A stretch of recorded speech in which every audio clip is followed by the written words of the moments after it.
অনেক বিভ্রান্তকারী আছে, অনেক রটনাকারী আছে। এদের ব্যাপারে আমাদেরকে সতর্ক থাকতে হবে, দেখতে হবে এরা অতীতে কি করেছে।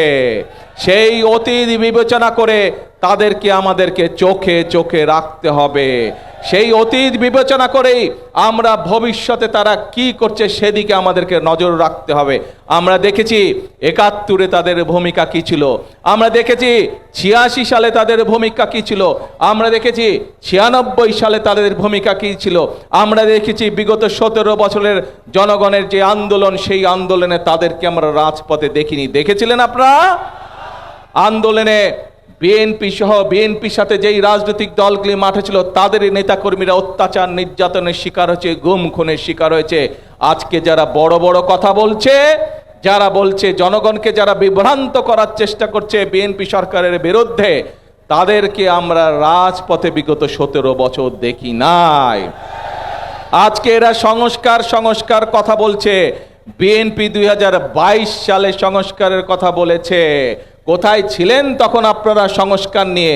সংস্কার এই দেশে সবচেয়ে প্রথম সংস্কার বিএনপি তথা খালেদা জিয়ার নেতৃত্বেই সংস্কারের প্রস্তাবনা এই দেশের মানুষের সামনে উপস্থাপন করা হয়েছে। কাজে প্রিয় ভাই বোনেরা, আজকে এখন সময় এসেছে, দেশকে আমাদের স্থিতিশীল রাখতে হবে। কোনো বিভ্রান্তকারীর কথায় বিভ্রান্ত হলে চলবে না।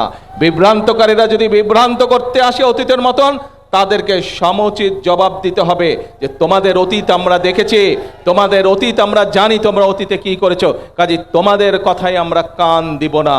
আমাদেরকে ফ্যামিলি কার্ডের বাস্তবায়ন করতে হবে, কৃষক কার্ডের বাস্তবায়ন করতে হবে, ইমাম মুয়াজ্জিম সাহেবদের যে ভাতা সেটির বাস্তবায়ন করতে হবে। আমাদের ভবিষ্যৎ সন্তানদেরকে আমাদের সঠিকভাবে গড়ে তুলতে হবে যাতে তারা মানুষের মতন মানুষ হতে পারে। আমার দেশের কৃষি ব্যবস্থাকে গড়ে করতে হবে, দেশে মিল কলকারখানা তৈরি করতে হবে যাতে দেশের বেকার যুবকরা, বেকার তরুণীরা যাতে সেখানে কর্মসংস্থানের ব্যবস্থা করতে পারে। অর্থাৎ আমাদেরকে এই কাজগুলো বাস্তবায়ন করতে হবে, তাহলেই আমরা সামনের দিকে এগিয়ে যেতে পারবো। প্রিয় ভাই বোনেরা, আজকের এই অনুষ্ঠানে একটু পরে মাগরিবের আজান দিবে, আর কথা বলাবো না। আসুন, আমরা কি সকলে চাই এইখানে যেই কাজের বাস্তবায়ন আপনাদের চোখের সামনে আপনারা দেখলেন, সেই আমরা কি প্রত্যাশা করতে পারি যে ইনশাআল্লাহ আপনারা সকলে মিলে বিএনপিকে সমর্থন দিয়ে এই কাজগুলো এগিয়ে নিয়ে যাবেন? সেই প্রত্যাশা কি করা যায়? ইনশাআল্লাহ। কিশোরগঞ্জবাসীর কাছে সেই প্রত্যাশা ব্যক্ত করে, সেই প্রত্যাশা রেখে আমি আমার বক্তব্য শেষ করছি। তার আগে একটি কথাই বলতে চাই, যেই কথাটি মনে প্রাণে আমি বিশ্বাস করি, সেই কথাটি হচ্ছে দেশের জন্য, সেই কথাটি হচ্ছে দেশের মানুষের জন্য। করব কাজ সবার আগে, করব কাজ সবার জন্য, ইয়েস, সবার আগে বাংলাদেশ এবং সবার জন্য বাংলাদেশ। আল্লাহ হাফেজ। বাংলাদেশ জিন্দাবাদ। মাননীয় প্রধানমন্ত্রী, আপনার মূল্যবান দিক নির্দেশনামূলক বক্তব্যের জন্য আন্তরিক ধন্যবাদ ও কৃতজ্ঞতা জানাচ্ছি। সম্মানিত সুধী, এখন ফটো সেশন। সম্মানী প্রাপ্তদের